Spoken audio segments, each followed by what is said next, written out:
በዛሬው ታሪካችን ባልፈጸመው ወንጀል 19 ዓመት በስር ስለቆየና በመጨረሻም በአስገራሚ ሁኔታ ከእስር ስላመለጠ አንድ ጀግና እንመለከታለን። ቤተሰብ ያልሆናችሁ ካላችሁ ሰብስክራይብ በማድረግ ቤተሰቡን ተቀላቀሉ። እናመሰግናለን። ወደ ታሪካችን እንለፍ። ጊዜው 1947 ዓመተ ምህረት ነው።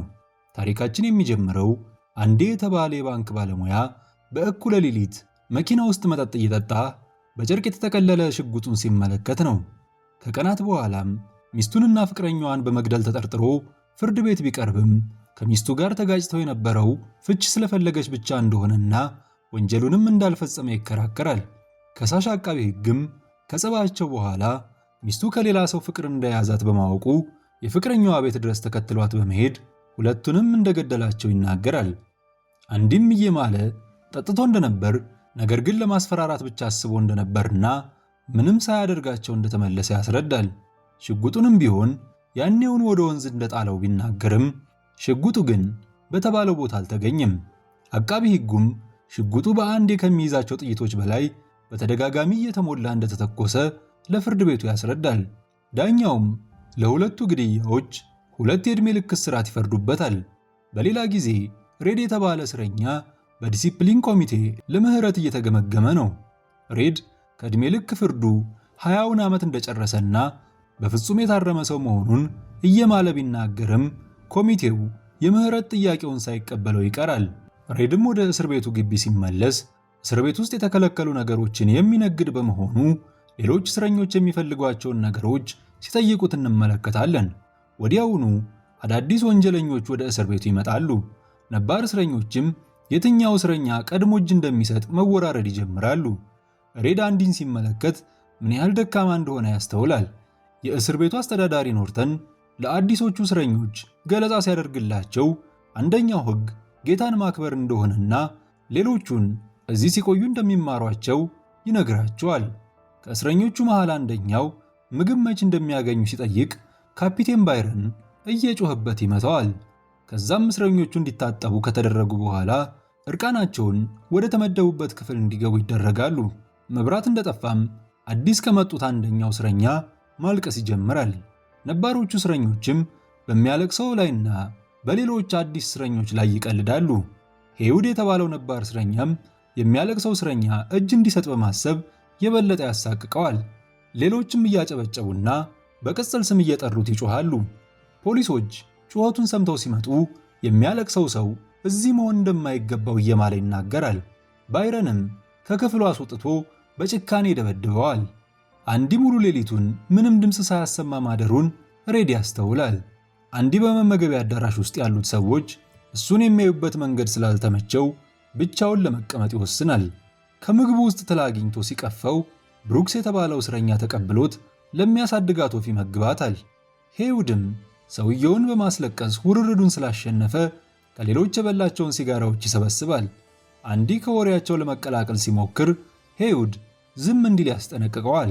ከቆይታ በኋላ ሻወር ውስጥ ቦክስ የተባለ እስረኛ አንዲን የእሱ የጭንገረድ እንዲሆን ይጠይቀዋል። ነገር ግን አንዲ ጥያቄውን ሳይቀበል ይሄዳል። ለተወሰኑ ወራቶችም ራሱን ከችግር አርቆ ይቆያል። አንድ ቀን ሬድና አንዲ ይተዋወቃሉ። ሬድ ሚስቱን ለምን እንደገደላት ሲጠይቀው አንዲ በፍጹም እንዳልገደላት በመናገር መዶሻ እንዲያመጣለት ይጠይቀዋል። ሬድ በጥያቄው በመስማማት መዶሻውን ግን የማይገኝ ቦታ መደበቅ እንዳለበት ይነግረዋል። ቀጥሎ ቦክስና ጋንጎቹ እህቶች በመባል የሚታወቁ መሆናቸውንና እነሱን መጠንቀቅ እንዳለበት ይነግረዋል። ከጊዜያት በኋላ በማዳበሪያ የተሞሉ ዕቃዎች ወደ እስር ቤቱ ይመጣሉ። አንድ እስረኛም ማንም አለመኖሩን በመጠቀም አንድ ጥቅል ያነሳል። ከዛም ሬድ አዲስ ብርድ ልብስ በሲጋራ ሲቀይር እንመለከታለን። ወደ ክፍሉም ወስዶ ከብርድ ልብሱ ውስጥ መዶሻዋን ያወጣል። መዶሻዋንም በብሩክስ የመጽሐፍት ጋሪ በመጠቀም ለአንዲ ይልክለታል። በዚያው ምሽትም ቦክስና ጋንጎቹ አንዲን ከደበደቡት በኋላ ይደፍሩታል። በሚቀጥለው ቀንም አንዲ ፊት ላይ ብልዞች በመታየታቸው ምን እንደተፈጠረ ሁሉም ሰው ያውቃል። ይህ ስቃይም ለሚቀጥሉት 2 ዓመታት ይቀጥላል። አንዳንዴ ሊፋለማቸው ቢሞክርም መጨረሻው ግን ሽንፈት ነበር። ከ2 ዓመት በኋላ ኖርተን ከእስር ቤቱ ውጭ ላለ ፋብሪካ ሰራተኞች እንደሚያስፈልጉ ሲናገር ሬድና አንዲን ጨምሮ ብዙ እስረኞች ፈቃደኝነታቸውን አሳወቁ። ሬድም ከፖሊሶቹ ጋር በመነጋገርና በሲጋራ በመደራደር እሱና ጓደኞቹ እንዲመረጡ ያደርጋል።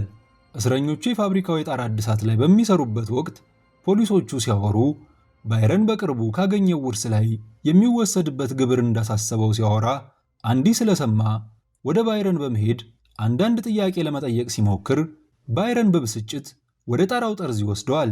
አንዲም ከመወርወሩ በፊት እንዴት ከግብር ማምለጥ እንደሚችል ለባይረን ይነግረዋል። ነገር ግን ባይረን አላመነውም። አንዲም ነገሮችን ለማስተካከል እንደሚረዳውና በምላሹም ለጓደኞቹ ቢራ እንደሚፈልግ ይነግረዋል። ባይረንም በሐሳቡ ይስማማል። እስከ ሳምንቱ መጨረሻም ከሥራ በኋላ ሁሉም ቢራቸውን ሲጎነጩ አንዲ ግን ምንም አይቀምስም ነበር። ወደ እስር ቤቱ ተመልሰው ሬድና አንዲ ዳማ ሲጫወቱ አንዲ ቼዝ እንደሚሻለው ይናገራል። ሬድ እንደገና ሚስቱን ለምን እንደገደላት ይጠይቀዋል። አንዲም በድጋሚ እንዳልገደላት ነግሮት ሬድን ምን እንዳደረገ ይጠይቀዋል። ሬድም የሆነ ሰው እንደገደለ ይናገራል። ከዛ በኋላ አንዲ የራሱን የቼዝ መጫወቻ መቅረጽ ይጀምራል። መዶሻውንም በመጠቀም ግድግዳው ላይ አንዳንድ ስሞችን ለመጻፍ ይሞክራል። እስረኞቹ ቆንጆ የፊልም ተዋናይት የምትሰራበት ፊልም በሚያዩበት ጊዜ አንዲ እሷን ወደ እስር ቤት እንዲያስመጣት ሬድን ይጠይቀዋል። ሬድም እየቀለደ ስለመሰለው የተወሰነ ሳምንት እንደሚያስፈልግ ይነግረዋል። አንዲ በሚወጣበት ሰዓት እነ ቦግስ ጥቃት ያደርሱበታል። አንዲ ራሱን ለመከላከል የፊልም ሪሎችን ተጠቅሞ የአንደኛውን አፍንጫ መስበር ቢችልም ቁጥራቸው ብዙ በመሆኑ ይዘው ይደበድቡታል። ቦግስ ቢላ በማውጣት እያስፈራራ አሁንም የጭንገረድ እንዲሆነው ቢጠይቀውም አንዲ ጥያቄውን ስላልተቀበለ በጭካኔ ይደበድበዋል። በዚህም አንዲ ለ1 ወር ሆስፒታል ይቆያል። ቦግስም የተወሰነ ጊዜ በቅጣት ቤት አሳልፎ ሲመለስ ባይረን ወደ ክፍሉ በመሄድ ይቀጠቅጠዋል። ከዚህ በኋላ ቦግስና ጋንጎቹ ከአንዲ አጠገብ መድረስ ያቆማሉ። ቦግስም በደረሰበት ድብደባ በዊልቸር ወደ ሆስፒታል ይወሰዳል። ሬድ አንዲ ከሆስፒታል ሲመለስ ስጦታ መስጠት ስለፈለገ ጓደኞቹን ለቼዝ መጫወቻ መስሪያ የሚሆኑ ድንጋዮችን እንዲፈልጉ ይነግራቸዋል።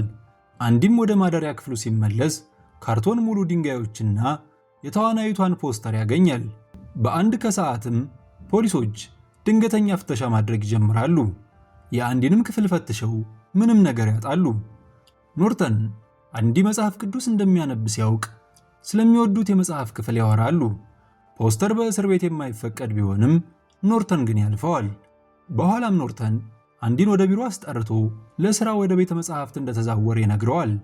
አንዲም በቤተ መጻሕፍቱ ብሩክስንና አንድ ቁራ ያገኛል። ብሩክስም ለ37 ዓመታት በቤተ መጻሕፍቱ ሲቆይ አንድም አጋዥ እንዳልነበረው ይነግረዋል። ባይረንም የፋይናንስ ምክሮችን ስለፈለገ አንዲን ያስጠራዋል። በምሳ ሰዓትም አንዲ ወደ ላይብረሪ እንደተዘዋወረና በሚስጥርም ፖሊሶችን እንደሚያማክር ለጓደኞቹ ይነግራቸዋል። እሱ ተጨማሪ መጽሐፍትን ማግኘት እንደሚፈልግ ቢናገርም ኖርተን እንደማይፈቅድለት ይነግሩታል። አንዲ ኖርተንን ቢጠይቀውም ጥያቄውን ውድቅ ያደርግበታል።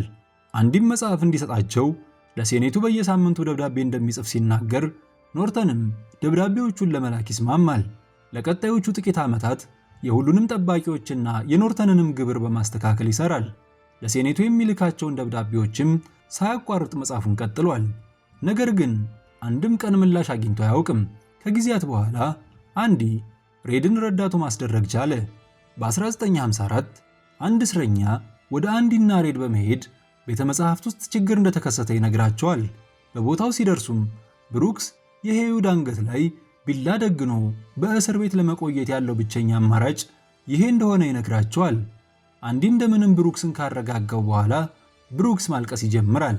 ረፍታቸውም ላይ ሬድ ብሩክስ 50 ዓመት በእስር ቤት እንዳሳለፈና ወደ ውጭው ዓለም ወጥቶ ከኖርማል ሰዎች ጋር ለመቀላቀል እንደፈራ ይናገራል። ብሩክስም ከእስር ቤት ሲወጣ ከተማው ሁሉ ተቀይሮ ስለጠበቀው ግራ ይጋባል። በአንድ ሱፐርማርኬት ሥራ ቢቀጠርም ፍጥነቱን ግን መቋቋም አልቻለም። ከሥራ በኋላም ወደ ፓርክ በመሄድ ወፎችን ይመግባል። በምሽትም ለመተኛት በጣም ይቸገራል። ከተወሰኑ ቀናት በኋላም ሕይወት ስላስጠላው ያረፈበት አፓርትመንት ውስጥ ብሩክስ እዚህ ነበር ብሎ በመጻፍ ራሱን አጠፋ። ለነሬድ በጻፈው ደብዳቤም ሊያደርገው ያሰበውን በመግለጽ ይሰናበታቸዋል። ሬድም እዚሁ እስር ቤት ውስጥ ከነሱ ጋር ቢሞት ይሻል እንደነበር ያስባል። ከጊዜያት በኋላ በርካታ ያገለገሉ መጽሐፍትና ለላይብረሪውም የሚሆን $200 ለአንዲ ይላክለታል። ከመጽሐፍቱ ውስጥም የኦፔራ ሪከርድ ስላገኘ በእስር ቤቱ ስፒከር በማጫወት ሁሉም እንዲሰሙ ያደርጋል። ጠባቂዎች መጥተው እንዳያስቆሙትም ሁሉንም በሮች ከውስጥ ቆለፋቸው። ኖርተንም መጥቶ ሙዚቃውን እንዲያስቆም ቢጠይቀውም እሱን ችላ በማለት የሙዚቃውን ድምፅ ይጨምረዋል። ባይረን በሩን ሰብሮ በመግባት አንዲን በመያዝ ለ2 ሳምንት ወደ ቅጣት ክፍል ይልከዋል። በቀጣይም ሬድ ወደ ዲሲፕሊን ኮሚቴ ቀርቦ 30 ዓመት በእስር ቤት እንዳሳለፈና እንደታረመ ጭምር እየማለ ቢናገርም ኮሚቴው የምህረት ጥያቄውን በድጋሚ ውድቅ ያደርግበታል። ሬድ ወደ ግቢ ሲመለስ አንዲ ሃርሞኒካ ይሰጠዋል። በዛው ምሽት ሬድ ሃርሞኒካውን ሲሞክር አንዲ አዲስ ፖስተር በክፍሉ ያገኛል። ወራቶች ሲያልፉም አንዲ ተጨማሪ ደብዳቤዎችን ለመንግስት መጻፉን ቀጠለ። እሱን ዝም ለማስባልም አንዳንድ የእስር ቤት እድሳቶችን ፈቀዱ። ሁሉም በአንድነት አሮጌ መጋዘን የነበረውን ቦታ ሙዚቃ ማጫወት ወደሚፈቀድበት ቆንጆ ቤተ መጻሕፍት ቀየሩት። በዚሁ ዓመት ኖርተን ታራሚዎች ከእስር ቤት አጥር ውጪ ስራ እየሰሩ እንደሆነ አሳወቀ። ነገር ግን ለጋዜጠኞች ታራሚዎች በሚሰሩት ስራ ክፍያ እንደማያገኙ አልገለጸም። ምክንያቱ ደግሞ የእነሱን ክፍያ እራሱ እየወሰደ ስለነበር ነው። ይሄ ሁሉ ገንዘብ ታዲያ የሚንቀሳቀሰው አንዲ ባዘጋጀው ደብተር በኩል ነበር። አንዲም ለሬድ ኖርተን ገንዘቡን ህጋዊ ለማድረግ እየተጠቀመበት እንደሆነ ይነግረዋል። ሬድም በዚህ ወንጀል የሚያዝ ከሆነ ከፍተኛ ቅጣት እንደሚጠብቀው ቢያስጠነቅቀውም አንዲ ግን ገንዘቡ የሚቀመጠው እሱ ራሱ በፈጠረው የሌላ ሰው ስም ስለሆነ እሱም ሆነ ኖርተን በዚህ ጉዳይ ችግር እንደማይገጥማቸው ይመልስለታል። በ1965 ዓመተ ምህረት ሌሎች አዳዲስ እስረኞች ወደ እስር ቤቱ ይመጣሉ። ከዚህ መሃል አንዱ ቶሚ ይባላል። የተለያዩ ታሪኮችንም ስለሚያወራ ከሬድ ጓደኞች ጋር ለመግባባት ጊዜ አልፈጀበትም። ቶሚም የሃይስኩል ትምህርቱን ለማጠናቀቅ እንዲረዳው አንዲን የተሻለ አንባቢ እንዲሆን እንዲያስተምረው ይጠይቀዋል። 1 ዓመት በትጋት ቢማርም የሙከራ ፈተናውን በሰዓቱ መጨረስ አልቻለም። ቶሚም በብስጭት እየጮኸ ወረቀቱን ጥሎ ይወጣል። ነገር ግን አንዲ ያነሰዋል። በኋላ ላይ ቶሚ ከነሬድ ጋር ሲያወራ ያስደነገጠውን የአንዲን ታሪክ ይሰማል። ቶሚም አንዲን ጠርቶ በሌላ እስር ቤት ሳለ ያገኘው አንድ ሰው እየሳቀ 2 ጥንዶች ግንኙነት ላይ ባሉበት ጊዜ እንዴት እንደገደላቸውና ባልየው እንደታሰረ ሲያወራ እንደሰማ ይነግረዋል። አንዲም ወደ ኖርተን ሄዶ ይግባኝ መጠየቅ እንደሚፈልግ ሲነግረው ኖርተን የቶሚ የፈጠራ ታሪክ እንደሚሆን ሊነግረው ይሞክራል። አንዲም ኖርተንን በሕገወጥ ገንዘቡ ሊያስፈራራው ሲሞክር ጠባቂዎችን በመጥራት ለ1 ወር ወደ ቅጣት ክፍል ይልከዋል። ቶሚ ከትምህርት ቦርድ የደረሰውን ፖስታ ሲከፍት አንዲ አንስቶ በላከው ፈተናው C+ በማምጣት ማለፉን ይመለከታል። በዛው ምሽት ቶሚ ወደ ግቢ እንዲወጣ ይደረጋል። ግቢ ውስጥም ኖርተን እየጠበቀው ነበር። እናም ስለ እውነተኛው ገዳይ ያወራው ታሪክ እውነት መሆኑን ይጠይቀዋል። ቶሚም እየማለ እውነቱን መሆኑን ይናገራል። ከዛም ኖርተን ጥበቃው እንዲተኩስ በማዘዝ ቶሚን ያስገድለዋል። በቀጣይም ኖርተን ወደ አንዲ በመሄድ ቶሚ ለማምለጥ ሲሞክር እንደተገደለ ይነግረዋል። አንዲ የሂሳብ ስራውን ማቆም እንደሚፈልግ ቢናገርም የሚያቆም ከሆነ የላይብረሪውን ስራና የፖሊሶቹን ጥበቃ እንደሚያጣ ኖርተን ይነግረዋል። ለጥበቃዎቹም ለተጨማሪ 1 ወር በቅጣት ክፍሉ እንዲያቆዩት ይነግራቸዋል። አንዲ ከቅጣት ክፍሉ እንደወጣም ለሬድ ሚስቱን እንዳልገደላት ነገር ግን በስሜታዊነት ከሱ እንዳራቃትና ይህም ለግድያዋ ምክንያት እንደሆነ ይነግረዋል። ቀጥሎም ህልሙ በሜክሲኮ ባህር ዳርቻ ላይ ሆቴል መገንባት እንደሆነና ሬድም እዛ እንዲመጣ እንደሚፈልግ ይነግረዋል። ነገር ግን ሬድ እንደ ብሩክስ ሁሉ የውጭውን ዓለም መቋቋም የሚችል አልመሰለውም። ከዛም አንዲ ሬድን አንድ ውለታ ይጠይቀዋል። ምናልባት ከስር የሚወጣ ከሆነ ለሚስቱ ቀለበት ካሰረበት በክስተን ውስጥ ወደሚገኝ አንድ ትልቅ ዛፍ እንዲሄድና እዛም ካሉት ጥቁር ድንጋዮች ስር የተቀመጠውን ነገር እንዲያገኘው ይነግረዋል። በምሳ ሰዓትም ሬድ ለጓደኞቹ አንዲ ከቅጣት ክፍል ከወጣ ጀምሮ እንግዳ ባህሪ እያሳየ መሆኑን ይነግራቸዋል። ሄውድም ገመድ እንደጠየቀውና ምናልባት ራሱን ሊያጠፋ እንዳይሆን ይላል። በዛው ምሽት ኖርተን አንዲን ወደ ክፍሉ ከመላኩ በፊት ጫማውን እንዲያጸዳለት ያደርገዋል። ሬድ አንዲ አንድ ነገር ያደርጋል በሚል ሐሳብ ምሽቱን ሳይተኛ ያድራል። በቀጣዩ ቀን ሁሉም ታራሚዎች ከክፍላቸው ሲወጡ አንዲ የለም። ጠባቂዎቹ ወደ ክፍሉ ገብተው ሲመለከቱም ክፍሉ ባዶ ሆኖ ያገኙታል። በዚሁ ሰዓት ኖርተን ያጸዳቸው ጫማዎች በአሮጌ ተቀይረው ያገኛቸዋል። ፖሊሶቹም ምንም የማያውቀውን ሬድን ይመረምራሉ። ኖርተንም በብስጭት አንዲ ክፍሉ ወደ ተሰቀለው ፖስተር ድንጋይ ሲወረውር ፖስተሩን ቀዶ በማለፉ ፖስተሩን ሲያነሳው አንዴ ያመለጠበትን ዋሻ ያገኙታል። ፖሊሶቹም ወዲያውኑ በውሻ በመታገዝ አካባቢውን ማሰስ ይጀምራሉ። ነገር ግን ከእስር ቤቱ ዩኒፎርም ከሳሙናና ከመዶሻው ውጪ ምንም ማግኘት አልቻሉም። አንዴ ግድግዳው ላይ ስሙን ለመጻፍ በሚሞክርበት ወቅት ግድግዳው በቀላሉ የሚፈራርስ መሆኑን በማየቱ ክፍል ውስጥ በለጠፋት ፖስተር በመከለል ዋሻ ይቆፍር ነበር። ፍርስራሹንም በኪሱ በመያዝ ግቢ ውስጥ ሲራመድ ይበትነዋል። ያለፈው ምሽትም የኖርተንን ደብተር በመጽሐፍ ቅዱስ በመቀየር ጫማውንም ይሰርቀዋል። በክፍሉም ውስጥ ሳለ የሚፈልጋቸውን ነገሮች በፕላስቲክ ባግ በማድረግ በዋሻው በኩል ከወጣ በኋላ ዝናብ እየዘነበ ስለነበር የነጎድጓዱን ድምፅ እየጠበቀ የፍሳሽ ማስወገጃውን በድንጋይ ደጋግሞ በመምታትና በመስበር ከቆሻሻ ጋር በቱቦ በማለፍ ሊያመልጥ ችሏል። አሁን አንዴ ወደ ባንክ በመሄድ የኖርተንን ገንዘብ ለማስቀመጥ በተጠቀመው ስምና ደብተር ሙሉ ገንዘቡን አውጥቶ ይወስዳል። ለባንክ ሰራተኛውም የኖርተንን ጉዶች የያዘ ፖስታ ለጋዜጠኞች እንዲልክለት ይሰጠዋል። ከቀናት በኋላ ኖርተን በእስር ቤቱ የሚፈጽማቸውን የሙስና ወንጀሎች የሚያትት ጽሑፍ ጋዜጣ ላይ እየተመለከተ የፖሊስ ሳይረን ሲሰማ በጥድፊያ ካዝናውን ከፍቶ ውስጥ ያገኘውን መጽሐፍ ቅዱስ ሲገልጥ አንዲ መዶሻውን ይደብቅበት የነበረውን ቦታ ያገኘዋል።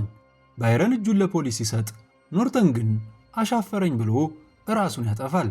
ከቀናት በኋላም አንዲ ወደ ሜክሲኮ በሰላም መድረሱን የሚያመለክት ፖስት ካርድ ለሬድ ይልክለታል። በቀጣይ ዓመት ሬድ ወደ ዲሲፕሊን ኮሚቴ ቀርቦ ምንም ተስፋ ባላደረገበት ከ40 ዓመት የስር ቆይታ በኋላ በምህረት ይለቀቃል። ከስር ወጥቶ ያረፈበት አፓርትመንትም ብሩክስ ያረፈበት አፓርትመንት ነው። ስራም እንዲሁ ብሩክስ ሲሰራበት ከነበረው ሱፐርማርኬት ይቀጠራል።